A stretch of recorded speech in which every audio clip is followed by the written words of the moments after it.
Welcome to Home Gym History. My name is Rob, and I'm not in my basement gym. I am at HomeGymCon 2023, the inaugural HomeGymCon, the first ever purposeful, organized gathering of home gym owners. And here at French Lick Resort in French Lick, Indiana, I'm fortunate to have Matt Vincent. That was an excellent intro. Thank you. I practiced. Great work. So, collegiate thrower, Highland Games world champion, apparel company extraordinaire, Matt Vincent. Welcome. Hi, man. It's good to be here, man. I'm enjoying to get to do more of these events. You know, over the last couple of years, I've kind of switched that focus a little bit, and getting back out and doing more of this feels right. Good. I mean, the draw for me is to put a face to a name, to, you know, the people that I follow online. And I'm not just talking about companies. I'm talking about, you know, friends I've made online that are just lifters, and other people that are into strength history like me, other people that collect vintage weights like I do. I've made a lot of good friends that I've just never met in person. So, like, my man, Big Keith Honeycutt, I mean, no wine cellar. I've been talking to him for, I don't even know, like year and a half. And it was cool to hang out with them for the first time, you know? But then inventors and, you know, different companies and things like that, that was cool too. Well, our historical training today, listeners and viewers, is that primarily I'm going to get into the Highland Games and the history of the Highland Games. Bert Soren was kind enough to do like a brief history of it whenever I had Bert on, and I know you know Bert, and he was a collegiate thrower as well, and a Highland Games competitor as well. But this is going to be a deeper dive into the Highland Games, and I've never competed in most of the Highland Games events. I was a high school thrower, but as I read them, I thought, dang, that sounds fun. Yeah, it's a great sport. I stumbled onto it, you know, as a thrower in college at LSU. And I know for me, you know, I would think it kind of is similar for other throwers, especially at the, you know, Division I NCAA level. You find other stuff, and there's no real future for throwing outside of going to the Olympics, and that really doesn't pay very well to begin with, especially then with social media not being whatever it is to self-promote or whatever else. So then why throwing for you when you were younger? Because you were a walk-on at LSU. Yeah, well, I mean, I wasn't trying to do it for a living. Yeah. Was it just fun in high school? Like, what did you throw in high school? So I threw shot put in high school, and I was not very good at the discus. Ended up, getting a walk-on to LSU instead of going to play football at a small school. Nice. And that was a really great move for me. So Division I throwing versus who knows what smaller school? Yeah, probably Nicholls State, something else in Louisiana. Gotcha. Yeah, and not to look down on them, but I mean, not at all. For you at the time, it made sense. I definitely am curious about. I like the idea of the multiverse and kind of all these type of things, right? Oh, And sure. so, I wish that I could get a look at like what that path led to. Well, the college pipeline system is different now than it was when we were younger, because we're about the same age. And for example, a good friend of mine's son has worked his way from like Division III lacrosse all the way up to Division I lacrosse using the pipeline. And that wasn't there when we were younger. So who knows? I mean, who knows? Who knows? I wasn't going to, look, there wasn't any confusion after about my freshman year of high school that like the Olympics really probably weren't in my grasp. Sure. We had Olympians on the track team at LSU, and I didn't have what they had. And then, I found the Highland Games, man, and then, you know, Well, before Highland Games, go you ahead. dabbled in a bunch of different disciplines. You trained strongman, then you went to powerlifting. It's almost like you made your way around strength training and then found the one you liked. Yeah, I spent time. Am I right with that? Yeah, I did everything. You know, so after college, when I got into strength sports, right, like for that sake, I found a guy in Baton Rouge who was training strongman at the time and had some Atlas stones and some things like that. And my brother had finished playing football in the NFL and was looking to get back into training, and he started doing it. And so it sparked my interest to get back involved. And I really enjoyed it. And then that turned into me getting a couple pieces of home gym equipment. Well, that's what I wanted to hit on before we get to Highland Games. This is home gym history. And, you know, we're going to get into how this translates to the home gym. But, you know, being a world champion, I want to know what's your home gym history? Like, what's the first time you worked out at home? What's the first time you had something at home, an implement, something you used? You know, how did that come to be in your life, your lifestyle? I had a friend, I guess, the guy Mark, who had a couple of the strongman things around his house. Because we were just training at his house, like in his driveway. And what age is this? Like, how old are you? I've got to be 26, 27. Okay, so this is post-college. Yeah, post-college. I'm pretty chunky at the time. Okay. Not really competing anything and running a failing bicycle shop. Probably not by choice failing, but yeah. Yeah, not by choice. It's just the way it was going. Also, I would say plenty of my choices led to that failure. Motorcycle, bike shop, bicycles. or bicycle? Yeah, bicycles. Okay. Just want to clarify. Yeah, and so then I decided I remember talking to my wife at the time about wanting to maybe get some equipment. And I found a listing on Craigslist. A guy was selling a barbell, 380 pounds of weight, and a squat rack for $250. Now you're speaking my language. I bought it. And the barbell was shitty. The rack was really sketchy, but I mean, at LSU, right, like we trained in the football weight room a little bit, but we also had this other weight room kind of underneath the basketball stadium for the other sports. And it was a fucking, but it was a dungeon. Yeah. And I preferred it in there. There's a quality to that. Yeah, I like that more anyway because I like the gym by myself. I don't like training with other people. You know Big Z? You know Zadrunas? Yeah.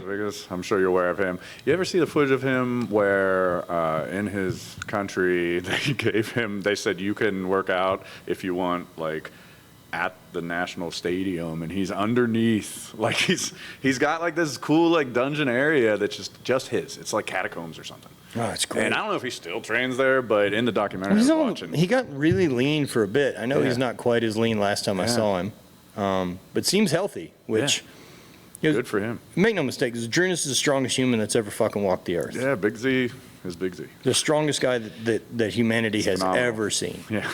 And that switch to having it at home was great. And I remember the first couple training sessions in there, and like, holy shit, like this is great. Like I can do this. Because man, I struggled for a few years with trying to go to like a Planet Fitness, not a Planet Fitness at that time, would have been just like a 24-hour joint, key code place, exactly, Lifetime. And as coming from the athletic background that I had, man, I don't really, I never got into bodybuilding. I never got into training for any of those reasons. And so I didn't know how to train that way. And honestly, I still fucking don't like it. Yeah.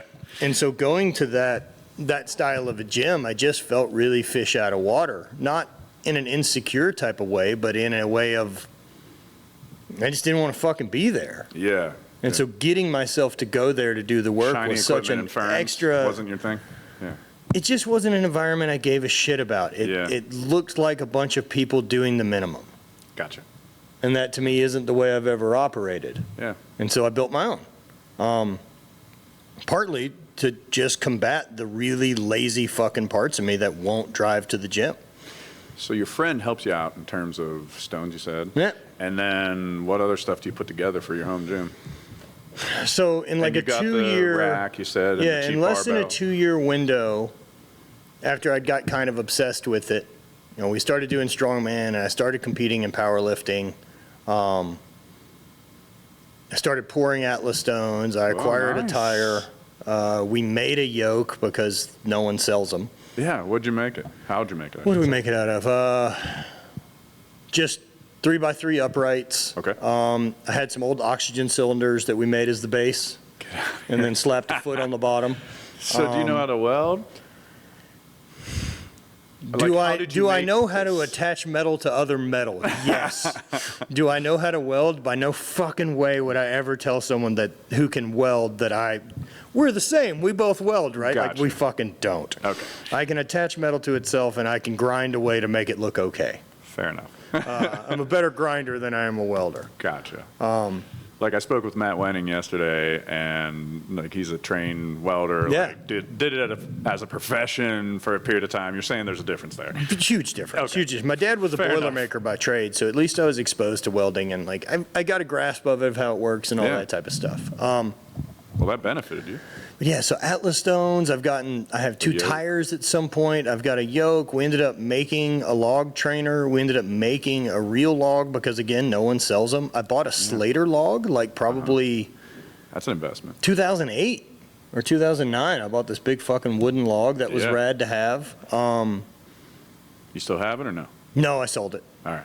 I'm not training in that way anymore. I'd rather Yeah. see someone use it. Yeah. I'm not collecting stuff for the sake of having them. Exactly. Yeah, my gym's not a museum. I use it all.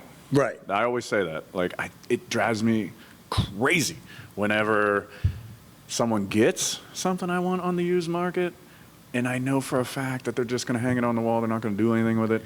Or it drives me crazy when someone has something. I say, "Oh, well, what's that like?" And they're like, "Oh, well, I don't really use it that much." And I'm like, "Well, why do you have it if you don't use it that much?" You know, in the same way that I'm use it. never going to be a fucking guy who has a Ferrari that sits in the garage. Yeah, go drive that. I will have a Ferrari that's dirty. Yes. Like everything else. Everything I own, it's a fucking hammer, dude. Drive I treat it. everything else, it's a tool. It's for me to use. It's for me to break. It's for me to Yeah. treat however. Life happens. It's a tool to make my life better, For sure. not be something I'm owned by. So then you go through this kind of like, you're making your way through the strength games.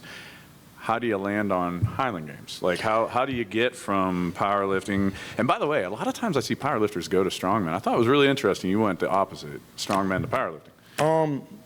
Yeah, so strongman was the first, and then I ended up hooking just up stuck out with there. Gary Frank. Oh, yeah. So Gary Frank was in Louisiana, so I started training with his group, and that was really cool. I realized that was the first time that I had replaced, like, the hanging out and going to the bar with friends with now this new environment. Yeah. They're like, oh man, this is the 5 hours now that I'm hanging out with dudes. You're going to push each other. Yeah, instead of being at the bar shooting shit, we're now just shooting shit between geared bench sets. And so I got into like geared powerlifting first and foremost. And so I ended up squatting a grand and in full gear, and then pulling about 7 and benching 7. And then raw ended up like 440 bench, 700-pound squat, and right around a 700-pound pull. I'm not a very good deadlifter. Gotcha. I had an Olympic lifting background from the years of throwing, as we trained that way quite a bit. But, when I'm talking about these different disciplines, not being a good deadlifter, well, first of all, those are good It's relative. It's a relative thing, right? Those like those numbers weren't going to make me very competitive as a powerlifter at 275 at that time, and they weren't going to make me a very good strongman either. How much does deadlifting, how much did it impact you in Highland Games? None. Yeah, very, Not very that much. No. So did that play a part in landing on Highland Games? I landed on Highland Games because like the first time I went to compete in one, Okay. I realized that, holy shit, I've got 20 years of background that play to this sport. That helps. It's cheating to go as a collegiate thrower into the Highland Games. It's fucking cheating. And is it just the motion of throwing that benefits you in a lot of their? So the difference we're going to work our way through their events. So like the big difference in mentality between Highland Games to powerlifting to strongman, and then weightlifting kind of being an offshoot. I would consider it different. The weights never increase in Highland Games. Interesting. Right? So at no point ever is the implement ever going to get heavier, whereas every strongman show they're heavier, every powerlifting meet it has to go up. That's the metric of success. So if you master it, it's going to be the same next year. Well, it's the same implements every weekend, right? So it's the same 9 events and the same implements for the most part in the same weight. And so the challenge isn't just max strength, is I've got to be able to apply force to this to make it fly further. And that's a way different pursuit than just getting stronger. Interesting. And so, if I spent too much time getting strong, I got slower. And if I got slower, I don't throw as far. If I spent too much time working on technique, I would lose the speed and strength, or I'd lose the strength, and so then I don't throw as far. So it's really balancing the speed, technique, and strength. And one of the reasons I like weightlifting is it's the same way. It's figuring out how to put a maximal effort on a sub-maximal load. Yes. Because weightlifting's never a maximal effort. I can always clean more than I can put overhead, allegedly. Yeah. That's Tyler, who was wearing your shorts yesterday and who destroyed An absolute freak. both the log lift yesterday at HomeGymCon as well as the deadlift party. He put on just a spectacle. And right, but like don't fucking take away, right? Like the background that guy that got him there, right? Because he's a national champion wrestler. He said the same thing to me yesterday. We were talking about log, or Friday. We had lunch together, and he said the same thing you just said. He said, you know, you're always going to clean more than you can put overhead. So, you know, there's a balance. You got to work on both. Right. So. And I loved that challenge about the Highland Games. And, you know, as a strongman, look, I'm 6 foot. I'm not that big. And so, like, becoming a professional strongman was going to be really tough. Like, at that point, Hapthor's kind of entering the scene. My brother was a professional strongman for a little bit. Oh, wow. Competed a couple years, competed around the world. Interesting. I think was an alternate at Worlds one year. Older brother, younger brother? Older. So Yeah, you saw this. Where were you? Were you at LSU while he was doing that? No. This would have been Where was this? way post-collegiate. Okay. So I graduated 2005. This would have been like 2009 or 10. So you were a Highland Games amateur 2009 to 2011. Yeah, 2009, So 2011, yeah. You had found it by that point, and at the same time, your brother is Yeah, now a competing in pro strongman. Yeah. What are your parents saying about their boys' pursuits? Man, we got really lucky. Luckily I had my mom in town this week, and we Nice. podcasted and we caught up on some things, and that was really cool. That's fun. Yeah, I fucking won the lottery with parents. Both my parents loved me. Both my parents were strict enough. Both my parents gave enough freedom. As long as we were pursuing something and not fucking up, they're into it. And so they allowed for a lot of that. And so, I mean, they got lucky enough as well that, like, both their kids got school paid for. And then both their kids have been able to excel in athletics when neither of them are fucking athletic. I have no idea where I was going to ask that. Neither fucking even close. My dad was a very average high school football player and is like 5'8". Because, like, the Manning brothers, well, Yeah. their dad was a pro quarterback. Like, so. No, we don't have it. No? Dad or mom, they weren't throwing or Nothing. doing lifting? Fucking nothing at all. That makes it even better that both of you were professional strength athletes. You know, and we didn't grow up in a house that, like, exercise was a priority. Do you have other siblings? Nope. Just me and my brother, yeah. So, wow. So they had 2 for 2 professional 2 for athletes. 2 weird kids. And so That's they've just interesting. never. But once we got out of college, they realized it was much more of a hobby, right? Like, they weren't still trying to travel to watch us compete. Yeah. But the Highland Games thing, I realized pretty quickly that I had a real opportunity to be good at that one. 2008, I did one game, like November of 2008 was an amateur game I did in Louisiana. I won the novice group, but I won it with some throws that would have probably put me in number 3 or 4 of the A amateur group that was competing. Okay. So I was like, oh shit, okay. There's some Well, how do potential I here. find more of these? Yeah. And so I went and hung out the next day with the amateur A group, made some friends, made some networking, and found when I could go to compete, Some where the mentorship. information online was, right? And then dove into the sport. 2009, I did probably 10 or 11 games Wow. around the country. I would book sales meetings in areas that had games. I was just going to ask, how are you supporting yourself? Yeah. You've got a day job. Yep, I've got a day job. Because you're an amateur Yeah, at I'm this working point. full-time as a outside sales rep in the oil and gas petrochemical industry at that time. Okay. So then, you kind of eliminate the cost of travel if you Yeah, the best I can, right? Like, I've got a truck, and so I chose to drive to a lot of places that I probably could have flown to.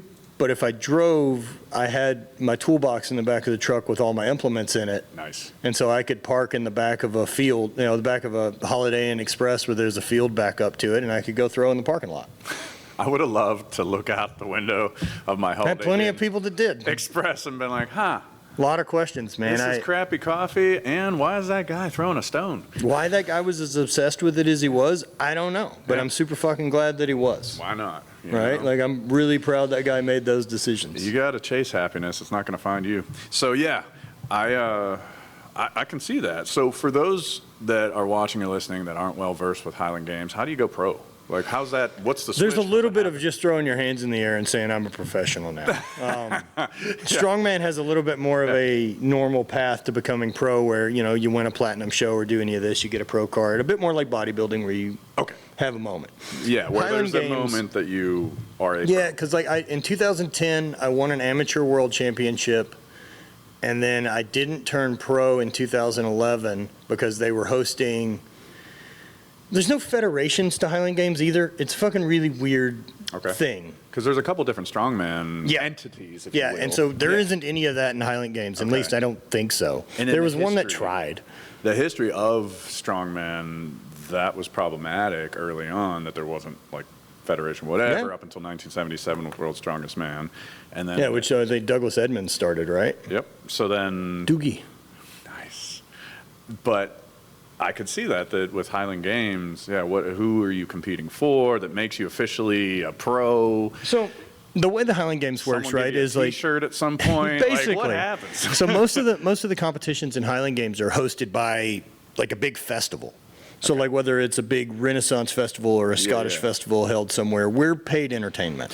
Because to point out too, something I learned that I didn't know when I was researching this, the Highland Games isn't just the athletic pursuits. There's dancing, there's music, there's all kinds of stuff. Yeah, I didn't compete in any of those. And so for me, the Scottish Highland Games was, really focused on the heavy athletic side of it. I'm not kidding. That was one of my questions. Oh, excellent. If I was going to dance. Yeah, we'll get to that. I have a whole segment we're going to do before you leave here of have you ever with Highland Games. All right. And one of those was have you ever danced and or played an instrument at the Highland Games? We'd have to get pretty loose on instrument. Oh, jeez. But yeah, I'm sure at some point I was drunk enough to do both of those things. All right, we'll get to that. We'll loop back. I'll make a note. So back on track, Highland Games, you go pro. Yeah, turning pro. So I got lucky in mine because they were hosting this amateur world championship the next year in 2011. Okay. And what they were advertising with it was that if you won, it got you an automatic invite to professional worlds the next year. All right. And I was like, sick. That'll take care of that. So the goal was set. Yeah, so I went and competed in Spokane, Washington at an amateur world championship, and I won it. And at the end of it, like during the interview, they were like, oh, congratulations, this guy, Francis Brebner, is running it, a Scottish guy. He's been around forever. And he's like, you won? Are you really excited to be part of the, I think at that point they're trying to have a federation, the IHGF, which I don't know what's still going on there. But he says, are you excited about your opportunity at Worlds? I'm like, yeah, I have time to train and get ready for it. And he's like, well, it's in 2 weeks. And I'm like, back up. We're doing this now in 2 weeks instead of in a year. Yeah. So shit. So I found myself at Loon Mountain in New Hampshire at my first professional competition being World Championship as my first pro game. How'd you do? Took second. Nice. Took second overall. I went. There's no pressure then. Like, I'm supposed to suck. Yeah. So fuck them. So why not? Give them hell. Yeah. Let them know what's up. Pedal to the metal. Right? Yeah. And went out and threw great, had a great game, and that took care of so much bullshit for my career. Because at that point, like, everything in the Highland Games is really invite only. And so you make all these relationships with athletic directors during your amateur years, and hopefully that you can get an invite to the pro class. Yeah. And that's how you become a pro. If you've got enough pro games and enough good relationships with athletic directors that if I can have 10 of my games covered that year, well, shit, I'll go do that instead of being amateur and pay to be there. Yeah. At least with the pro games, like, there's a little bit of prize money. They pay for our travel, put us up in a hotel. Yeah, I heard you on another podcast say you make like 20, 30 grand a year. Yeah, tops. So I'm competing like 23 times a year. I'm guessing that was less than what you were doing with your day job. A lot. A lot less. So, that's a commitment. That's a jump. Did you feel confident at the time that, hey, if this Highland Games thing doesn't work out, I can just go back to what I was doing? Well, I didn't quit my day job. Oh, okay. So you're doing this on top. Fuck yeah. 23 competitions on top of the day job. Okay, I didn't know that. Yeah, so I didn't leave my day job until 2017. Whoa. When they finally decided not to give me any more paychecks. Nice. And so that helped you leave. Yeah, it was time to go. But in the meantime, I started the apparel brand in 2014. I started writing books and doing YouTube content in 2011. Mm-hmm. And that's really kind of what formed all of it. It gave me the ability, whenever that time to leave was, I could put all of my energy toward my thing. Makes sense. But it was great. It was a fucking great time. So, that's the monetary side of things, but you were 4-time second place and 2-time world champion Highland Games. What do you get for winning the world championship, for being the champ? It varies. Is there a trophy? There is a trophy. I got a handful of really weird trophies. I don't know where they are. I'm not sure they Your parents don't have them or something? No, man, I've never really given a shit. Ed Cohen said that, I asked him, I said, hey, so Ed, you won a lot of trophies and stuff over the years. And he said, my mom, my parents. Well, yeah, had but all then that. when my mom dies, then I got to fucking deal with all that shit again. Yeah, exactly. I'd rather it just been thrown away the first time. There you go. So somewhere out there's like a flea market that I might see a Matt Vincent like world game, Maybe. world champion Highland Maybe. Games I think there's a couple that they gave us medals. Okay. And so they're small enough that I have them, and I think they're hanging in my podcast studio. Nice. But any of like the big trophies, we got some ridiculous stuff. Like I got one in France that was like this, it looked like a vuvuzela, except glass. From soccer. From World Cup. Yeah. And how the fuck am I going to get that home? I also got given like a 7-foot sword at a game, and like the fuck am I going to do with that? I just give it to kids. That's a tough I would customs just form. let somebody else as a parent deal with now their kid has a 6-foot sword that this guy gave them. Like, you can be the bad guy. Nice. Yeah, so the trophy stuff never really did it to me, man. I'm far more of an experience-driven guy than I am a thing-driven guy. Yeah. And I don't need a reminder on the wall to tell me that I did that. Yeah. Well, if you're looking forward, Right. that kind of solves itself. But yeah, they paid a little bit, right? Like so I kind of set at that point, right?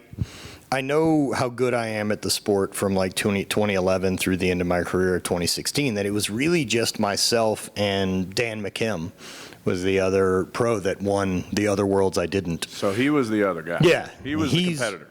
He was my nemesis, and by him winning 4 worlds and me winning 2, I don't know that he would agree that I was his. But either way, I stole a couple from him. You friendly with him? Enough. Yeah. Yeah. You ever talk to him after the fact? Every now and then we bump into each other at a thing, and it's a cool shared history, but we're very, very different humans. Dan was a guy who flew home from every game on a red eye so that he could teach Sunday school. Well, that's why I said friendly and not friends. That's not how I live my life. Yeah, sure.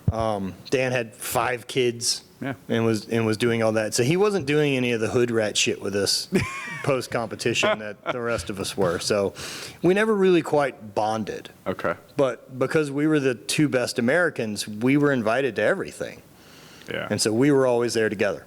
Gotcha. So that took care of the invites or any of that stuff for the next couple of years, right? And So you're into the pursuit of it by 2011. You're winning things. How much of the history of it did you know prior to that? Because I'm sure while you're in the competition stuff, you're hearing the history of it, talking with people, whatever. But prior to that, did you know where this stuff came from at all? Did you hear about it while you were, whatever? I got to know about it like as I did it. Okay. And I was always interested in that because you'd go to competitions, right, and they have like field records. Mm-hmm. And those field records typically held with a stone. And I remember being at Pleasanton one year, which is out in California, and like one of our bigger games of the year. And so they'd have field records that were 25 and 30 years old, Yeah. which are pretty fucking cool because not only that, like it's done with that rock. And so it had this kind of history to test yourself. And so at Pleasanton. That's what Bert was saying. Yeah, Brian Oldfield and these other guys. You see that, it's like, wow, how many people have thrown this? Like, Yeah. That's wild. And especially, in the later couple years of 2014, 15, and 16, when I went over to Scotland in the summers to compete, some of those games were like the 700th running of that game. So, like, getting a chance to put your hand on those implements and see where you stack up against those people, I've always thought was interesting. And then I enjoyed the history of strongman too when I was doing it. So like the Husafell stone or the Denny stones or the Inver stone or all this type of stuff I got into and then got a chance to do all of them. That's on the proverbial bucket list for me. They're great. Yeah. I saw your carried the Husafell stone a couple times. I saw your Husafell stone video. I saw the one that Sornex produced, and yeah, it was cool. Yeah. Yeah, getting the chance to go to Iceland and do that. My first time carrying the Husafell, I was there with Magnus Vermagnusson. That's better than that. That's who drove me out to the stone. Fucking cool, surreal day. The Husafell stone's a motherfucker. Legend. But there's some cool shit going on, right? Like with the Husafell stone or the Denny stones or a couple of other different places that in my career that I really noticed, and it was that there's some things, this inanimate stone that lays in this field in Husafell, Iceland, has a fucking gravity. That, like, if you're interested in meeting the strongest people on Earth, you can just hang out by that stone long enough, and they'll come to you. Yeah. For some fucking reason. Yeah. And I always dug that, like, sure, everyone's practiced a Husafel carry who's done strongman, but I've carried the stone. Mm-hmm. I know what picking up the Denny stones in front of the Potarch Hotel feels like. I know what that's a cool feeling. Pressing the Inver stone overhead is. I got a chance to do all those things when I was young and historically able to do it. I love it, man. There's a handful of people that know that feeling, and you're one of them. Right. And as far as the gravity of it, like Rogue has a great documentary, Stoneland, and in that, Icelandic professional strongman is going to lift a stone, and this van just pulls over, and it's a family, and it's tourists, and the mom and dad said, he was joking, and they're talking about their young kid. He was joking that maybe we'll see monsters out here, and there you were. Yeah, and these people come out, and he's like in the fog, this humongous dude lifting a stone, and yeah, I think that's what Stefan Solvi is the guy in that, and man, I've been lucky enough that all those dudes are friends. That's cool. It's been cool over the years to see. My first trip to Iceland was 2009 well, he was a friendly or 10, and so, first competition I had in Iceland, or the second year I was there, that's when I first met Hapthor. Nice. And so, we've been buddies since, especially since I've been to Iceland now 13 or 14 times. Yeah. That's who I hang out with. I'm in town and where I train. Yeah. I've got a key to the gym. Yeah. Well, on a much smaller scale, I just met Steve from Bench Blocks, and he lives in Charlottesville, North Carolina. I said, hey, man, I'm going to a grip competition there in September to do some grip strength stuff. And he said, yeah, man, look, give me a call. Here's my number. Da, da, da. So, you make these, like-minded connections, and then life takes you across their path, and it makes sense. So then, as far as the Highland Games history, Bert was nice enough to dive in a little bit on Home Gym History podcast with me, and I put him on the spot. He didn't know I was going to ask this. I was like, hey, by the way, can you tell me the history of the Highland Games? And he rose to the occasion. He talked about how clans would compete, and clan leaders would be chosen because of being the strongest of their clan. And then I did some more research afterwards because I got curious, and some sources suggest that the games originated from the deer hunts that the Highland people would go on, which, man, I wish I knew that because Bert's a hunter. That would have been cool to talk about with him, but so be it. The fuck are they using cabers for? Well, that's what we're going to get to. They have some big deer. Terrible way to hunt a deer. So, yeah, let's throw a tree at it. So the contest of strength, jumping, running, throwing, riding, there's King Malcolm who, was looking for a messenger, and he had this big, competition to see who could run up this, mountainside, basically, the fastest to choose his messenger. So things progress, and the games grow in numbers, spectators, all that kind of stuff. And then we have it getting outlawed. And, that's where the cultural side of it, the best of my research, comes into it. So when we have this act of prescription in 1746, and after the crushing of the Jacobite rebellion, the English basically say, like, I know how we can take the legs out from underneath these Scottish. We're going to take away what they like. And we can also disarm them. Right. By taking away what they like, taking away their culture, taking away government rules, the way that they can fight. So, much like other times in history where a culture has been oppressed, that inspires them, like, we're going to double down. We're coming back. Yeah, so they figured out how to train with farm equipment. How much of that attitude or kind of feeling from the past was ever translated or was ever felt when you were there in Scotland? Very little. Very little? Yeah. Very little. It's become like, in Scotland, they're a little different than the States, right? They're still part of a festival or like a fair. Because that really appealed to me. I was like, man, I like that rebellious, but think about how fucking short-term our attention span is as a species anyway. Right, like we're not going to hold on to that for 200 fucking years. Like we're good for like two generations. We're good for like 2 generations of people to remember hardship. Well, that's why I'm here to bring it back up. Yeah, I loved all that part of it, right? That part of not just that they were training for the thing, but that they still had some sense of threshold to cross to become a man. Yes. I think that's a thing that we've fucked up. Yeah, some type of rite of passage between being a child, being a man. And we see that across the board in tribes, anywhere, whether that's the Maasai hunt lions or whether that's anything else. And that's a really critical moment in a person's life, not just the physical act of becoming, going through puberty and becoming a man or becoming an adult as a woman, but having this moment of a test that you challenged yourself to this fear and now you are part of us. Yeah. We don't have it.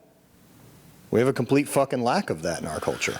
Yeah, and I mean, I would agree with you to an extent, but I would say that culture-wise, you know, the scope of American culture, sure, I don't know, but familial, individual culture, I think it still resides, because I know that when I brought home a Thomas Inch replica dumbbell and my 2 older kids said, "What is that?" I said, "That's what your father's going to lift, hopefully in 2 years. I'm going to work at it for 2 years. And that's my goal. In 2 years, I'm going to lift that thing." And they said, "Can't you lift it now?" I said, "I can lift it with 2 hands. I want to lift it with 1 hand." And they said, "Oh, look, you lifted it," because one side came up. And I said, no. I want to lift it at least to my waist, and then I want to clean Thomas Inch dumbbell. I've got one of those. Yeah. So, you know, and immediately in my head it clicked, and I said, "Hey, if you can lift that, I'll buy you a car." Oh. Now, I don't have enough money to take them to McDonald's most nights, nor do I want to take them to McDonald's. So I'm confident enough that it's going to take a long time and that hopefully my financial future will allow me to buy them a car. But I laid a path in front of them of a rite of passage that this humongous, bigger than your little eyes have ever seen dumbbell, if you can do what I'm going to do, and I modeled for them that I'm not getting anything out of that. No one's going to pay me anything for lifting that. I just want to. It's going to make me work. Sure. So what was your rite of passage in your life? It had to have been through sports, right? Like, what? Like, do I remember there being like this overarching rite of passage of now I'm a man? Like, I don't. But I mean, through sports, I think part of the thing that you get there, right, was like I learned how to fail. There you go. Like, not only did I learn how to fail, I learned that the failure really didn't fucking change anything. That it didn't matter the next day what had happened. And so then whatever power I give that failure is all internal. And so that part turned me into a much more able-bodied, capable man, right? And so that meant that I'm in control of my effort. I'm in control of these other things. And just like anything else in my life where I need to perform at a moment, sports gave me the opportunity to practice that. And I could practice it in the gym to be like, this fucking lift matters right now. Let's fucking go and focus on it.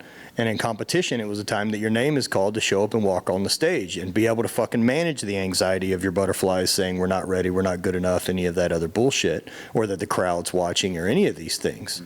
But to pretend that you've got that innately from jump instead of something that you build it's fucking horse shit. You gotta work. You may have some, but to pretend that you're good at it isn't the same.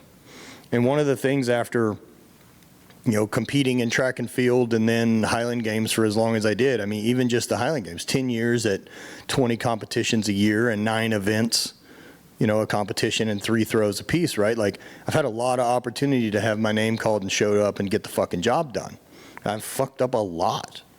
Well, what was the progression of the 4 second places and the 2 championships? Did it go? No, so I took second place at my very first one in 2011. Okay. 2012, I won my first Worlds in Canada at Fergus in Ontario. Then 2013, I took second.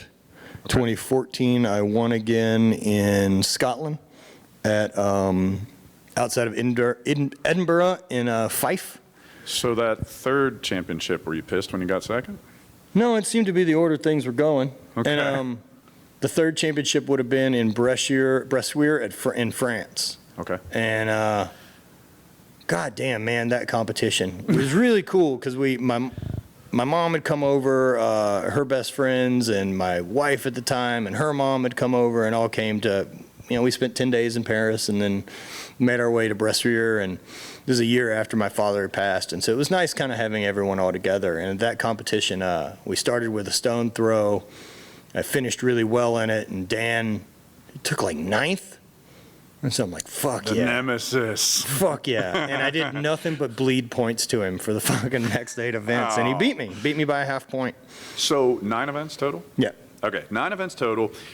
The stone is a pretty easy one to just even guess the history of that. Okay, the stone put resembles the shot put. Yep. So, you know, people picked up stones and said, I can throw it further than you, and competition began. And then, you know, I think there is a cool, like, roundabout way of things, though, that collegiate throwing clearly came from that, absolutely. that. Yeah, it predates it. And the Highland Games predate, well, I should say collegiate throwing came from Olympic throwing, which came from Highland Games. Because basically the designer, inventor of modern Olympics saw at a Paris, exhibition, Highland Games, and said, wow, I like that. And now, he brought the tug of war too, which I still wish was an Olympic event. That'd be badass. But he took the tug of war and he took some throwing, apparently, from what I read, and he put it in there. And in terms of Highland Games, that's not a thing. Have you ever seen like a real tug of war? Well, there's a couple things I want to ask you about. Okay. Although it's easy for me to see, okay, hammer throw, stone, it's not as easy to figure out something like the sheaf toss. Mm-hmm. I know that you're taking a pitchfork and you're throwing some hay. So it's a pitchfork, and originally, So like the farming, history of it is right? farming and throwing hay up into the hayloft. Okay. Right. So then dudes just said, hey, I can do it faster, better than you. Higher. Okay. Right. Higher than you. And then you end up modifying the hay bale to like a burlap bag that's a 20-pound bag because it just holds up over time better. So sheaf toss is born. Yep.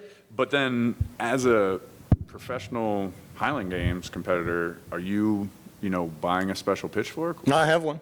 Yeah, I traveled with it for about 10 years. Are there specially made pitchforks for the Highland Games, or are you just going to like a hardware store and getting what you need? So you can get one at the hardware store. The problem is you need like a 3-tine pitchfork. So you really need to find So I'm going to do this summer. Yeah. So like if you make your own pitchfork, right? Like if you get one from a hardware store, they're pretty square and they're really stiff. Okay. And they're usually 5 tines. And so you have to cut off 2 of the tines. Oh, so it has to be 3? It seems to be the best. And so it's up to you as a competitor to figure out your pitchfork. But it seems to be. There's no real regulations other than whether or not how many tines they allow on it. No regulations. Yeah, I love the Highland Games already. I don't think that It's they wanted chaos. you to throw a 5-tine fork, and then as an amateur, I threw the 2-tine because they were easier to get a hold of. Fair enough. But at some point when you switch to the heavier bag, the tines, you could feel them like flatten out and bend. And so when you're pulling too hard on a 20-pound bag, it would just shoot out early. Well, like anything else, you start to Yep. learn how to do it. And so what So you want. had your pitchfork Yeah, my that traveled. pitchfork. I ended up getting the tine as an old antique tine. Cool. And so the tines, they're round, and then, through another guy in the games who was doing some blacksmithing metal work, they anneal it and do some stuff so that it changes a little bit of the composition of the metal so that it's less rigid Okay. and becomes a bit more springy. And so I want it springy. Nice. So I can feel it pull on the forks, and then when you release, you get this bing, Pull on the. pull on the forks. So like as I'm Okay. pulling on the bag, I can Gotcha. feel the Okay. tines That flex. makes sense. And so that's like the whip on a barbell, Gotcha. right? Like, so I want some whip on a good So Olympic you've got- lifting bar. You've got a read on it. Yep. This is how it's going to go. Okay, that makes sense. And do you still have that? I do. Yeah, it's hanging on the Nice. wall in the gym. Nice. That's cool. I think I'd hang on to my pitchfork. Yeah, it's in there. That's a fun implement. I got a little action a couple weeks ago. One of the local just gonna guys. say, Yeah, when's the last time you used it? 2 weeks. Yeah, one of the local guys who comes over to the gym in St. Louis. This guy Sam. Sam's an adaptive athlete and getting into the games and wanted some help, and so I work with him in my mentorship group and Yeah. wanted to get out and play with him. And so luckily he showed up with the 16-pound bag. I don't want to throw the 20 anymore. And it was fun to take a couple rips on it. Now, I think that's cool because it shows that you just enjoy what you're doing to still do it. And, Matt Wenning, he told me to open up this podcast by saying, hey, and now I had someone who lifts yesterday and someone who used to lift today. No. Yeah. But he just wanted to give you some crap. But no, it's cool to see that It's fucking true. that you still just enjoy it. You do it to help other people and you enjoy it. But another event I wanted to ask you about, because I'm not sure how to say it in Gaelic, but I think it translates to the lazy stick. Is that something that registers with Nope. you? The lazy stick? No. Apparently it's kind of like Moss wrestling. You like hold on to a stick and try to grip. And Thor is famous for it, but you know, in strongman. We did a couple of other events every now and then. There was like Okay, one so we did they like a didn't bring pole in the push. lazy stick? Never done a lazy stick. We Okay. did one called a pole push. Okay, what's the pole push? So pole push is like a tug of war except toward each other, and you Toward use a each other. caber. Okay, so you got the caber. So you Caber's like a take the small caber. telephone pole. Yep. So you would take the caber, you would drill a hole through it, put a rope through it to make a handle. Okay. Right, so it would like go through it and then loop around the top. So you've got two handles that you can hold on to this pole. We face each other, and I'm trying to drive you out of a circle, Okay. pushing I the see. stick. I see. And so like everywhere I move, the stick becomes a fucking problem too. So it was a pretty gnarly event. And then Did you ever try that before competition? No. So just on the fly, you're Yeah. like, well, I'm going to hold on here and push. Had two of those events. I showed up in Scotland at one of Dougie Edmonds' games in Glasgow, and he had a pole push, so that was fun. And then the other event, he would also throw in the fucking Scottish wrestling thing Okay. every once in a while. And what's that? So Scottish wrestling, you would start like chest to chest with arms around each other, All right. and then the idea is wrestle the other person to the ground, like get them So to their you're back. basically hugging each other. Yeah. To And start. like, yeah, and you can kind of grab onto the kilt, but it's some mixture of like sumo wrestling type of thing. Yeah. And so like we're at that game, right? And That's one heck of a 2000, competitor event. probably 2014, Okay. something like that. And so we're there, and like I get paired up with Sebastian Winta. And Sebastian's like 2002 second place world's strongest man. Great. He's like 6'8" and like 340. And I just remember like walking up to him, and like we've known each other at this point for a number of years, right? And I'm Yeah. like, hey man, just so we're clear, you won. Yeah. Like, I'm interested to provide enough resistance here that the crowd thinks we're doing a thing. Yeah. But please don't make any mistake that I'm trying to fucking hurt you or win. Please be nice to me. Yeah. And luckily he was. That's good. So yeah. I think it's interesting, kind of like strongman and the variety. Are there set events that are kind of always there and then they shuffle a couple? Those would only show up at Dougie's games. And Dougie did a very different thing. But for the most part, it was just a standard 9. So 2 Okay. stones, 2 weights, 2 hammers, a caber, a Okay. weight over bar, and a sheaf. Gotcha. So similar to strongman, there's always like a carry, there's always a load, Yeah. there's always a deadlift. Yeah, except for, Okay. you know the events. Yeah. And the Gotcha. weights are going to be X. Gotcha. So then with the caber, that's, in my opinion, one of the most like visually recognizable, like, Yep. oh, hey, that's the Highland Games. Yeah, crowd loves it. They're throwing that big stick around again. That's what I tell people, and they're like, "What's the Highland Games?" I'm like, "Chubby dudes in kilts throwing a telephone pole." That's us. Throwing the telephone I was good at that. So, do you know anything about the history of the caber, where it came from? Don't. I've heard that it was used to cross streams. I've also heard that it was for breaching castles. Yeah. A number of things. I just don't understand why flipping it would have ever been the most useful way to go about it. I would agree with you. We made jokes earlier in this episode about hunting hunting deer with a caber, but the history is really murky. And when I dug into the history of the caber, I couldn't find any like for sure. Chances are the history is one guy said, "I bet I can do this," and Yeah. some guy said, "Uh-uh."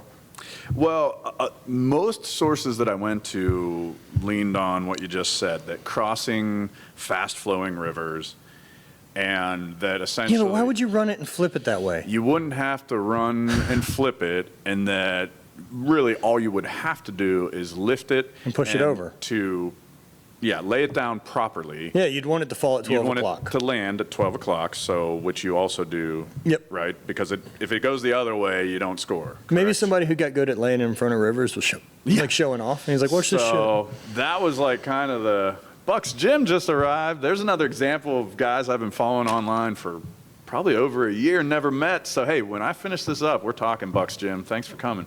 So yeah, that really, I think that's an example of one that then after that initial idea, someone probably dared someone else that like, I can throw it further than you. And then they figured out, well, if I take a running start, I'm going to beat this guy. Historically, dudes have been that way since just about jump. Yep, I would say so. So what was the hardest event for you to, kind of adapt to? Was it the caber? What was it, the hugging Scottish wrestling? What? Scottish wrestling, we didn't do That was enough a weird that one, I'm yeah. never going to train for it. I'll just take the loss. Sure. The caber was really tricky to learn because there's not a really good way to train for it. And so I made my own at some point out of like 3 2x12s and Okay. glued and screwed them together, like a 3 20-foot 2x12s, making into a block, basically, right? So, I mean, I wasn't kidding. This summer, I really do want to get a pitchfork, and I want to try to Yeah. throw some stuff. I live across from a large field.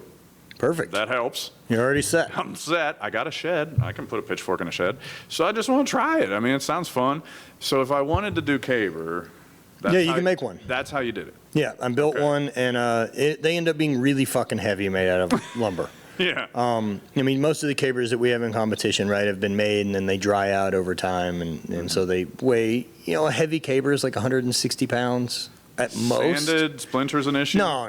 They're all You're sanded fine. down, and so with the 2x12s from about, you're walking up to it, right, as it's standing vertically and someone hands it to you. So really from the shoulder height to the ground, I just cut 45s around it. Okay. And then hit it with a sander and made the bottom half of it round. The top half I just kept Yeah, it doesn't square. need to. I turned that caber very few times. It was really fucking heavy. And then not to mention I'm in a field by myself, so you got to figure out a way to stand it up alone. Normally you would stand with your feet together and 2 other people would push it into your feet and then kind of finger it up. Okay, that makes sense. When But you're by training yourself, I would yeah. have to take my pitchfork and shamp it in the ground and then drive the caber into it so that it had a backstop. Stand it up, get to it, balance it, get my pitchfork, throw it further enough away so that I won't run into it. Stepping on a pitchfork with the caber would be hilarious, and Yeah, that's some problem. Looney Tunes kind Yeah. of stuff. you know. and so I quit training for it. Yeah, that was that. I didn't train for it very often and on my own. What I ended up doing was just competing a lot. Yeah. And when you go to Never Scotland, it takes care of a lot of your getting good at caber, because in Scotland, if I go over for 2 weeks during games week and I'm there for 15 or 16 days, I can compete 11 to 12 times. Wow. So you get a bunch of reps on the So caber. yeah. Yeah, and a bunch of different cabers and a bunch So of if you different just compete enough, repetition. you're gonna be okay. The outside of learning caber, because it's just so different. I mean, at the end of the caber pull, right, it's a snatch pull. Okay. It's not really complicated. Once you can kind of get the timing, the actual application of force is pretty simple. But the getting confident, learning how to pick it and catch it and balance it and run with it. And Well, when I watch it, I mean, you see guys whoa, Yeah. whoa. I mean, they're really catching themselves before it's time to go. yeah, and a lot of guys So- end up rushing that part, and you think that you're on the clock, and you can fucking take a second and breathe. It's not that crazy heavy. As a spectator, it's fun. Yeah. Fun to watch some dude with a telephone pole kind of like, oh shit, is he going to drop it? And that's the So- event I saw more people get hurt in. Yeah. Is you go to get rid of it and you don't run away from it. And Oh, it fucking that makes wins. sense. People will be lazy or trying to much be do they cool. weigh? 150, 160 pounds. Okay. Long enough at 20 feet that they'll beat the shit out of you. Yeah, It's a yeah. good way to break an arm, Yeah. or collarbone, or lose teeth. I've seen all the above. But your major injury that then led to 9 surgeries. Yep. And that was unanticipated 9 surgeries. I Yeah. heard you talk on various other podcasts as I listened to about how you initially had the goal to rehab and come back, and you were vlogging and doing things, and then that led to your retirement. How did the injury happen that sent down that path? Well, so I tore an ACL in college and Okay. got it fixed, and then competed through the rest of that career. And then during that chapter that I had the bicycle shop and was riding a lot, I tore my ACL at a skate park. And then was 22 without insurance, so I didn't fix it. Yeah. And so I did all my strongman, did all my weightlifting and powerlifting without an ACL. Seemed fine Yeah. for the most part. And then Highland Games was fine too. I competed my entire career without an ACL. Wow. And then my knee had gotten It to wasn't the an point. issue? Apparently not. Apparently not. Yeah. But I just mean after games, No. you wouldn't be unduly sore. No. Whatever, limping Not around toward or the anything. not like toward the end toward the end of the career. Okay. So I'd had a meniscus tear, and then that kind of led to things going down the shithole. Yeah. And so at the end of 2016, I finished second in the world, and then decided to do an ACL surgery, take some time to rehab, Sure. and then it just never went well. So, was there a definitive day or moment where you were like, "This is it"? I mean, at some point, my focus switched from getting back to the Highland Games to being able to walk without pain. Okay. And that became so much more of a priority that the Highland Games thing wasn't important anymore. So it wasn't a definitive day that you were sitting there and you're like, yep, I'm going to retire. It was more just a gradual shift. There was a realization that I'll never get back to this. Yeah, where it was, you were mulling it over. There isn't any want anymore or rehab or anything that I'm going to pull off that gets me back to where I was just going. want a longer, healthy life. Yeah, because the other one's not real. Yeah, yeah. And that made it. Yeah, it made a big shift. It made a big change in everything.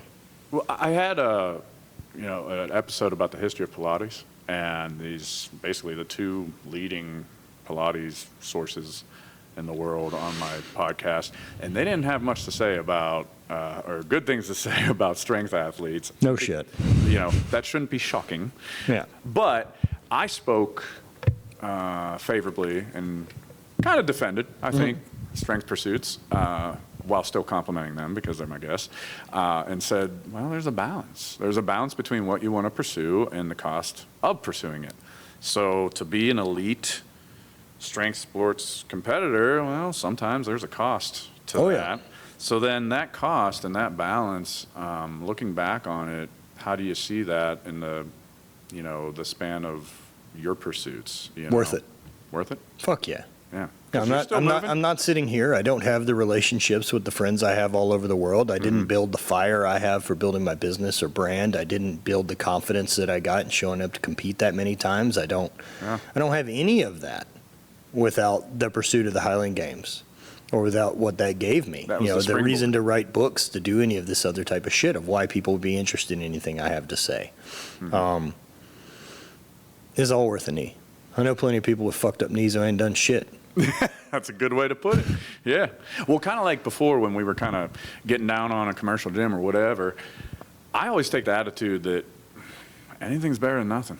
100%. So although personally, you wouldn't catch me in a commercial gym unless I absolutely had to. If I was traveling and it was the only option kind of thing, I'm still happy that anyone's in there doing something, because most of the people in my daily life, most of the people in my day job or my neighbors or whoever, don't do anything. Don't do anything. Yeah, so good for those people in Planet Fitness out there, hitting the lunk alarm because no one else is.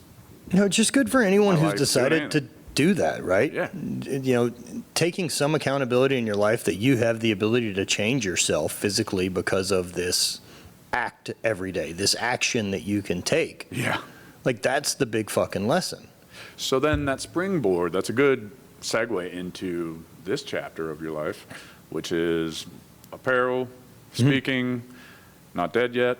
So earlier, and he left, but I'll still give him credit. There's someone in the audience earlier who fired off a question while I was trying to see if the camera was on. And I said, hey, man, I'm going to ask that. So Hate Brand was the first. It started in 2014 through January of this year. And that was spelled HVIII, yeah, which isn't the best way to fucking name anything. So just like Vintage Weights, PGH, most people say, oh, is that Vintage Weights PG? PG. And I'm like, no, man, PGH means Pittsburgh. I love my city. Oh, well. Maybe I will shift as well, because what was the inspiration? How much of it was the hassle of hate and that kind of like misconception with the spelling of it, and how much was it, the shift of philosophy? Because when I read online some of the branding and things like that, you shifted your... It's 90% shift to philosophy. Okay, so how to the why is what I read. This is exactly the how to the why, right? The how is still all there. So that's how I get shit done, right? Like how to the why? The hate for me was this idea I wrote about in my first book, Training Lab, for the Highland Games, and it was this idea that for me to be my best, like, I've got to be the one that looks in the mirror every day and doesn't tolerate my bullshit, and doesn't tolerate the weakness, and doesn't sit there and say that effort was good enough. Like, if there's room to get better, I'm fucking interested. Got it. And I won't be the one in the way of that.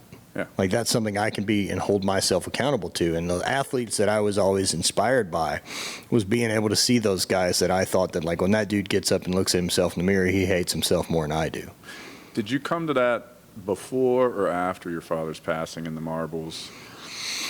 Because, and for those that don't know the general history, you brought up your father passing. It was a real eye-opener for you, from what I heard from your previous conversations and writings that I've read, that you were half his age. You were 31, so you put marbles in a jar to represent the weeks of your life that were left, and you're removing them one at a time. Yeah, every week. Every week, you still doing that? Oh yeah.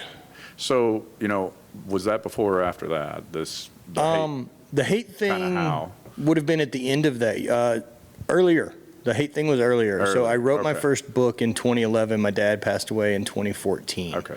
But it certainly plays into. For sure. It all the part of it, marbles right? and That like having a I'm making the physical- fucking most of my life, Yeah, right? And like that's physical what the hate is. representation. The metaphor is not lost on it that, No I'm way, taking this man. marble out, there's only this many left. And is my life where I'd like it to be? It's not. Mhm. And so, do I have things in my life that I think I could improve on? I do. Well, I'm willing to fucking do the things to do that. Yeah. I fucking hate that shit. I hate that weak ass stuff and that part of me that wants to fucking be lazy, that wants to sit on the couch, that feels deserving of it or entitled to, I need a rest. Fuck all that. It's my life. These are my fucking weeks that are fading away. If I'm not going to be the one at the wheel, no one else is. And with that said, right, the total accountability that comes that like I'm going to do this for me and no one else gets a fucking vote. You don't get a vote whether or not I get to train. You don't get a vote on how I choose to eat. You don't get a vote on the material I choose to read. That's up to me to fucking decide. I don't give a shit what you think. You're the operator. And so, that method of getting anything done that I need to do because I'm willing to be more uncomfortable than other people will, that turned into the not dead yet. So that's the how. That's how. Coming to And why? the why. Because I'm fucking dying, man. Because as of right now, I have 1,133, 43 weeks left to be alive. Yeah. Based on my count. Yeah. And I've got to do everything I've ever fucking dreamed of in that time. TikTok. Now, I'm not being cheeky when I say Sure. this. So just so you know from the outside, this question, I'm not coming at it in a flippant way. I truly mean it, and I say it because you said based on my count. What are you going to do on your 63rd birthday? Celebrate. Okay. Because the marbles count Same down. way I celebrate every birthday now. Look, The marbles count down to 62 because that was the age. And it's a reference point, right? So it's a reference point. So when you run out of marbles, you going to fill out the jar a little more? What, I don't know. I'll deal with that when I get you there. cross that bridge when you get to it? I got 20 years, 22 years still in there. Okay. So And we'll deal you're with a that whenever tabletop then. for 40, so 63 might be a good trip too. Yeah, it's very possible, man. Yeah. I plan to keep traveling and see the How world. was that Like trip? nothing's fucking changed my life more than travel. Yeah. Travel and experience and getting to see what else is out there and how other people operate, and I can kind of pick and choose. No different than with training philosophy, right? That I got exposed to powerlifting with Gary Frank, and then I spent a bunch of time with Jim Windler, and then I got to be around Bert Soren and these guys at Sorenex, and then Yeah. Steve Pulcinella up at Iron Sport, and had all these, Mark Bell and Kelly Starrett, and I had all these great mentors and People friends. pushing you in the right direction. And I built my own training philosophy based on the bits and pieces that I learned of each one of those things that worked for me. And so it's not any different now, me trying to figure out growing my business. It's not any different for me growing my own person. Sure. I can take the bits and pieces of other communities and cultures that I've got to be exposed to now and be like, I'd like to integrate more of that into my life and less of whatever this other thing is I've been doing. Gotcha.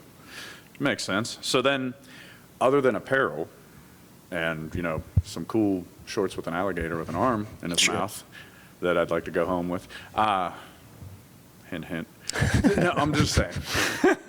Other than apparel, what else is not dead yet? Because you mentioned before how you were working with So an athlete. So what else is not dead yet? Yeah, Because so I know it is more. I just want the viewers and listeners to hear it.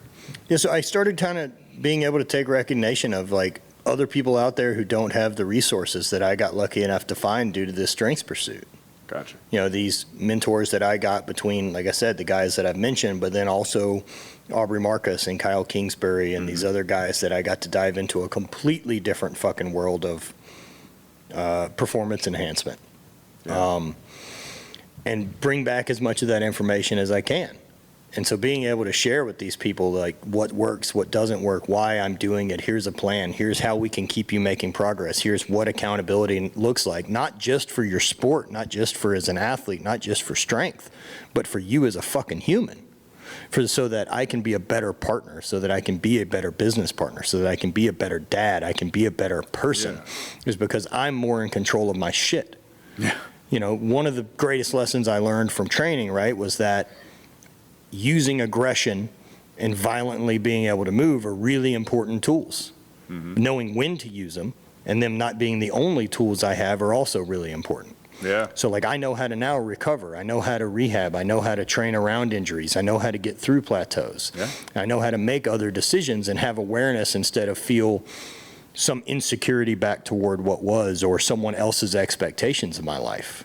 And having people unlock that and realize that you're the fucking one at the wheel of this thing, take it over. Or otherwise you'll sit in the fucking passenger seat until you're dead. No one's ever going to give a shit and say, now's the time for you to make a move. Yeah. You got to choose it. So then, if listeners and viewers can't tell, you started dabbling with public speaking. Mm-hmm. And ironically, I just misspoke as I said that. But that leads into me asking, I heard you talk about the parallels of like the butterflies in your stomach and like, holy crap, I'm about to go up on the stage, I'm about to do this. I know that acutely. I'm up here on a stage with you, I know how that feels like. And there's that enjoyment, that rush afterwards. Once you're in it, you're like, oh, all right, I'm doing this. And then afterwards, you're like, yeah, I just hit that out of the park. But then the very next time for me personally, the very next episode of my podcast, the butterflies are right back. Yeah, fucking right. So that means it matters. What else? Any other parallels you can find between the other pursuits of your life and public speaking? It's all the same. It's still a moment to fucking perform when it counts, right? Like in me being able to walk toward that fear and that fire of that anxiety or whatever it is and know that like, fuck that, we got it. That I am confident. That's not any different than it was approaching a max log. It's the same tool. That the reason I'm confident, the reason I'm prepared is because I showed up every week and put in the fucking work. No different than me journaling throughout the week right now to help build awareness, which does shape my own thoughts and communication with myself, which allows me to be more eloquent and decide how to speak. And if I am trying to be impeccable with my word, then that means that I need to be the one who's making sure I'm saying things in a way that you don't misinterpret my intention about what I want to accomplish. And so being able to learn how to do that better is a skill, and it's not something that's accidentally going to take place. No. So it is just simply do the repetition. Like you want to be a public speaker, fucking podcast. You want to be a public speaker, fucking get on, record yourself and speak to yourself for 45 minutes. Get going. On a subject. Do it. Right? Learn how to do that. Learn how to create the content. Learn how to make the videos. Learn how to do all those type of things because we have access now. This thing can do every one of those things that we've just talked about. Totally. Can it do it the greatest form of it? No. But there's plenty of people who get started there. It gives you room to improve. It does. And man, I love that moment of get your shit together. Yeah. That I get to employ all these different tools that I've built from my strength training career of being able to manage my breath before it's time to compete, where I talk to myself, self-talk and all this other type of stuff, that I'm still performing when it counts. Mm-hmm. I'm still pushing myself into an uncomfortable place on purpose, not accidentally finding myself there. And all that time that you build strength is still because you're creating adaptation in your body by causing micro damage all the time. Mm-hmm. Why wouldn't everything else go the same way? If I want my brain to stay fucking on point, then I need to continually give it new problems to solve that are hard. Because if I don't, what we've seen in people is it will figure out how to pinpoint whatever the problem is that you currently have. So you can either give it fucking problems to solve that you want to get better at, or it will figure out whatever in your life that's a problem and convince you of that being the biggest issue. But there will always be something. Mm-hmm. No one is sitting there in fucking full euphoria all the time with their legs up saying, got it, I have figured it out, Zen master, whoever. Yeah. Doesn't fucking work. No. We need challenge. We need stress. Yeah. No, I mean, mentally, emotionally, physically, I agree with all of that. I mean, like my patience level with my day job is here, and by the time I get home, it's here, mm-hmm. and I want to be the best husband, best father. What's your day job? I don't talk about that on there. The air, but I'll just say that it brings my patience level down sure. to here. So here's a question then I would have about your day job without diving into the deepness of it. When's the last time you gave a shit about getting better at your day job the way you have this? Every year, because I do love it. And so I would say at least in a larger, bigger idea every year, and on a day-to-day basis, literally every day. And I could talk more afterwards with you why that is. And part of it is my passion, my love for it, because plenty of people do what I do that don't have that, I guess. But for me, that's what keeps driving it, almost 20 years into it. But the reason I bring it up now is just what you're talking about, pushing yourself. I was having a problem that I was disappointed in myself that I wasn't given the same patience to my children, my wife, the people I love most in my life that I was giving during the day to people that I'm paid to be around. Mm-hmm. And that's a problem. So I pushed myself to start meditating, start trying to get control of these things. So there's a lot of days where before I get out of the car, I put on my little meditation app and I knock out 3 minutes and I just get myself right so that I can go in and I can do what brings me joy and what helps the people I love. And that's just being a patient, engaged father and husband.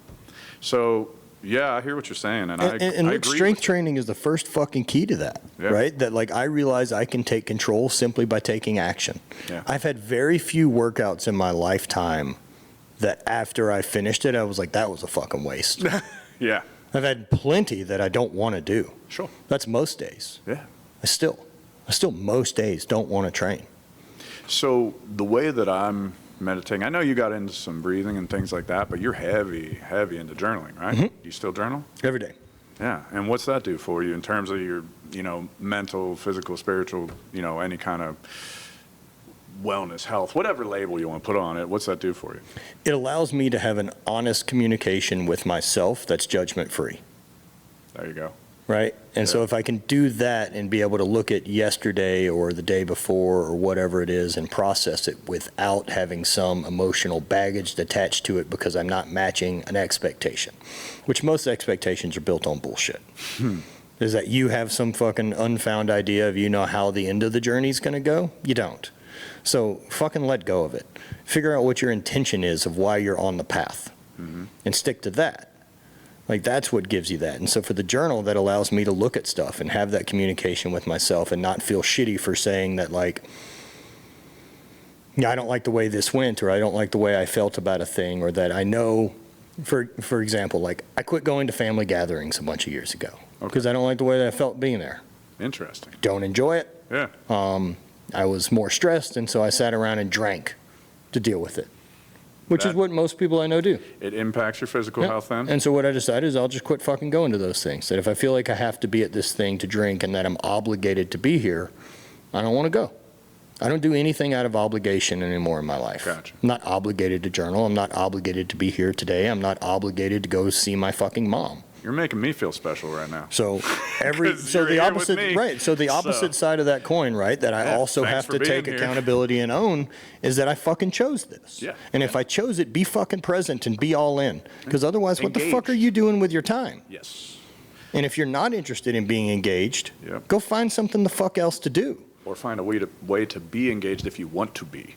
And yeah, I hear you. So then with strength sports, that hits home. Anyone worth their salt knows that, strength sports is a mental game as well. And I personally, I always like seeing, how did they prepare? And even if it's something small, some athletes, they hit the smelling salts. Some athletes get a slap on the back for certain things. Some athletes, they're in their zone. Like Chris from Beltfed, I love that guy. But before he deadlifted yesterday, deadlifted, but definitely the log. Before he did the log yesterday, people screaming everywhere. I was on the mic. Come on, Chris.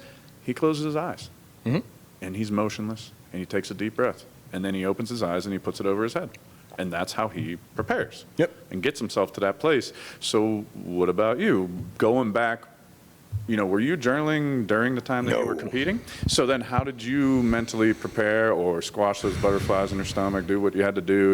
Was there anything you liked to do to prepare, mentally get yourself in that zone?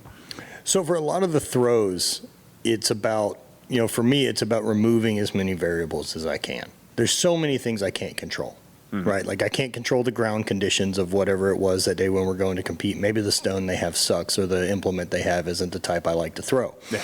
But the rest of it, I can. And so my approach to the trig is exactly the same every fucking throw.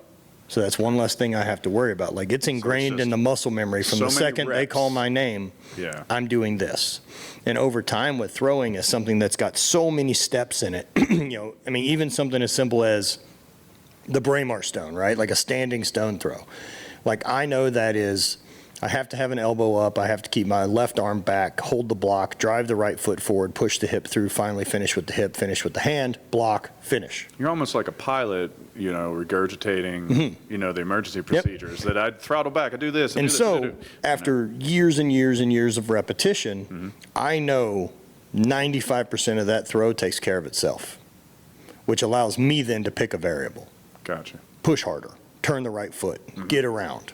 And I'm sure the environment dictates certain variables. All those types of things. All that kind of stuff. All those types of things. And at the end of the day, for me, being able to fucking deal with the anxiety and butterflies is I realized this really important part. None of this fucking matters. None of it fucking matters at all. It'll never make the fucking news. It'll never make the history of Earth how far I threw a fucking rock today. So which means it's only important to me. And if it's important to us and we've done the work, do your fucking job. I like it. So I'd like to loop back and end out our episode here with some of those have you ever questions that you have for it. And, You're not going to have kiss a dude in there, are you? Because I've only kissed 3 or 4. When I went to the restroom, were you reading this? Fuck. No. No. It's all good stuff. It's fun, lighthearted stuff. And, hey, if you kissed a dude at Scotland Games, then you do you, man. At the game, sure. I'm all for it. So Highland Games include more, like I said earlier, than just the traditional athletic events. There's all kinds of stuff going on, and I didn't know that up until learning more about the games to learn more about you. So these are kind of rapid questions, but don't feel like you have to answer them rapid. If you've got a story to tell your story. I'm here. All right. I'm listening. Let's start out easy. Do you know how many times you've been to Scotland? 4. 4 times to Scotland, and you kind of answered this before, but there's some dancing that goes on. Have you ever been involved with the dancing at the games? I have. Ooh, in what capacity? In a drunk capacity and asked to come on stage and then dance, and so I did. I've done a very poor rendition of a normal Scottish jig and even worse rendition of where they dance with the swords. This segment is already paying off. Have you ever played an instrument at the game? Maybe some type of a drum. Okay. Which is about all my capabilities are. Outside of that, not so much. All right. Maybe a horn of some sort. Have you ever been to the games when a member of the royal family was in attendance? Because I know that's I have. Man, a really weird one. Oh. So there's the big game every year in Braemar, Scotland has the royal family there, and the Queen would attend every year, and that's why that one's a big deal. I never got to do that game. Because there was 2 good American games the same weekend that paid really well. And to go to Braemar, it pays jack shit. And it costs a lot. It costs a lot to get over there. And then not only that, because it's such this big to-do, because the Queen's there and everything, right, that you get no warm-up throws and maybe 2 throws per event if they do all the events. Everything's based on the Queen. We are such a byproduct, which I fucking get. It just never was justifiable for me to fit the bill to go. When I could make, 3 or 4 grand being at home. Yeah. So the only time I've been around the royal family was in Victoria, Canada, at the Victoria Days. They had a big celebration in the Highland Games, and Prince Andrew was there. There you go. Yeah, so I got to hang out with that kid toucher for a couple fucking days. Arguably the most unfortunate member of the royal family. What a real fucking bummer that the guy I got to hang out with was a total fucking kid toucher and rapist. Yeah. So not my favorite. Way to bring down the podcast, man. Yeah.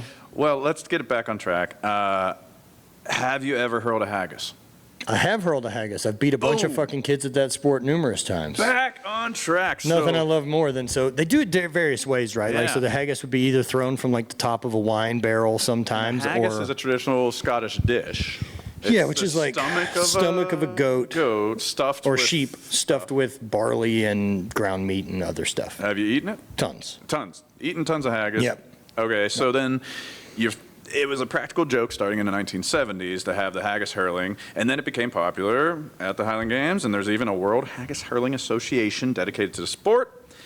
Any idea what the longest throw is? No clue. 217 feet. That's a fucking long way to throw a haggis. Over 62 meters. That's a long way to throw a haggis. Shout out to Lauren Coltart. Lauren Coulter did it. Fucking A. Get him, Lauren. Did I say it the right way? Yeah, that's wrong close way? enough. Okay.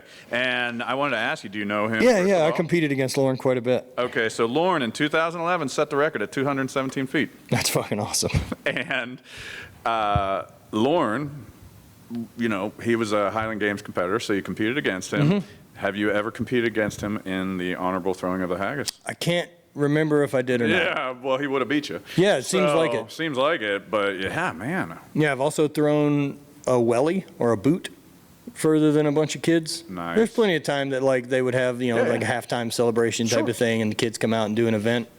Fuck them kids. I'm gonna still show up and win. Yeah, I'm here to win. Is there money on the table? Sounds good. Clear out, boys and Fucking girls. coming in.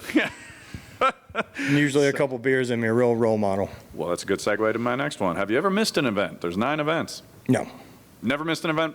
like didn't show up. You slept in? No. Okay. Thank No, goodness. never. All right. That's good. Have you ever, other than your arch nemesis, have you ever, you know, maintained a friendship beyond the Highland Games? You know, are there dudes that, you know, you'd like Mm-hmm. Yeah, there's tons. like to hang out with? Like Yeah, to- Scott Ryder, who's to a see. buddy from London. I haven't seen in a couple number of years, but we Yeah. chat every now and then. Cool. I got to he was my buddy whenever we were overseas. We would stay together typically in Carmonic at Douglas Edmonds' house, and then would travel kind of from there day to day. Okay. And so Scott had a car, this real shitty thing that he left in Scotland for the games, the Mean Machine. The Mean Machine. It had some awful CD jammed into it that one of the European guys had brought, and so it was just this like. You always had to listen to the It's same. the only fucking thing on Yeah. it. What's the dance beat? The boots and hats and boots and Yeah. hats. Yeah. So Spencer Tyler has been a great friend who's one of the, I think probably the best fucking thrower we've ever seen in the Highland Games, who's still kind of competing. Mean Machine. My brother competed in the Scottish Highland Games with me as a Oh, there pro you go. for a number of years. And so, yeah, I had a great group of guys. Losing that community when I got hurt was really tough. Yeah, that's a strong transition. I'm a veteran, and one of the toughest things, and I mean, I didn't do anything noteworthy in the military, but it was always tough coming home from training or deployments because although I was happy to see my family, I just missed being around everybody. Yep. Well, you have a shared thing, right? Like those, there's only like 20 dudes in the world who are fucking good at this sport. Yeah. And so if every game has 12 of us, we see each other every weekend. And these are the other guys that were also still training in a field by themselves and training in their fucking garage. And so, like, I didn't have to explain that lunacy Yeah. anymore to those dudes. They know- They already got it. They So know. we could just talk about other shit. That's cool. Well, I appreciate you being here. Yeah, man. I appreciate you being engaged with it. And for people at home, you know, we'll have all your links and everything. You can follow Matt on Instagram. You're very formal. You have your full name, yeah, since Matt Vincent's about as common as anything else, as Vintage Weights Pukaha. Puga. Yeah, that's right. Yeah, so I changed it from I Hate Matt Vincent to Matthew P. Vincent. Thank goodness for Yeah. that. We're transitioning to the Y. Not Dead Yet Apparel, Not Dead Yet as a lifestyle. And you can see, if you go to his YouTube, you know, it was easy to research a lot of this because you can see some of his public speaking. You know, we've got about 1,600 videos on the YouTube channel. Yeah, but I mean the more recent stuff where you're wearing like Yeah, where I'm speaking. the shirt and the glasses and you're doing your thing at the V vertical. Yeah, Vertical Union event. Getting the chance to That speak one with was some great. buddies. Yeah. Yeah, I like that one the best. Not that the others were bad, but I like that, you know. It's fine. So, yeah, check out some of his speaking if you liked what he said today. And this has been Rob from Vintage Weights PGH here live at HomeGymCon 2023 for Garage Gym Radio and Home Gym History. Thanks for watching.